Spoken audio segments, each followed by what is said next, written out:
आणि आता पाहणार आहोत टॉप 9 मोठ्या राजकीय बातम्या।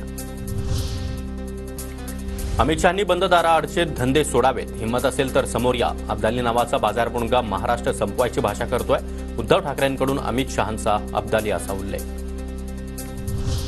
भाजप हिंदुत्वाच्या आडून थैथयाट करत आहे, हे संघाला मान्य आहे का? ठाकरेंचा सरसंघचालक मोहन भागवत यांना सवाल। तर संघानं पोचलेल्या रोपट्याला गुलाबी अळी आली आहे। ठाकरेंचा अजित पवार यांनाही टोला। पुतळा वाऱ्यानं पडला असं मुख्यमंत्र्यांनी सांगितलं, किती बेशरमपणा। मालवण पुतळा प्रकरणावरून उद्धव ठाकरेंची शिंदेंवर टीका। नागपूरमध्ये उद्धव ठाकरेंच्या उपस्थितीमध्ये छत्रपती शिवाजी महाराजांच्या पुतळ्याचं अनावरण। कळमेश्वरमध्ये शिवरायांच्या 13 फूट उंच अश्वारूढ पुतळ्याचं अनावरण। मालवणमध्ये शिवजयंतीपर्यंत शिवरायांचा भव्य पुतळा उभारणार। कराडमध्ये मुख्यमंत्री एकनाथ शिंदे यांची मोठी घोषणा। आनंद दिघे यांच्या मृत्यूबाबत अनेकांना संशय। उद्धव ठाकरेंनी राणे आणि राज ठाकरेंना मारून टाकण्यासाठी सुपाऱ्या दिल्या। आनंद दिघे मोठं होणं कुणाला आवडत नव्हतं, हे सत्य बाहेर आलं पाहिजे, नितेश राणे यांची टीका।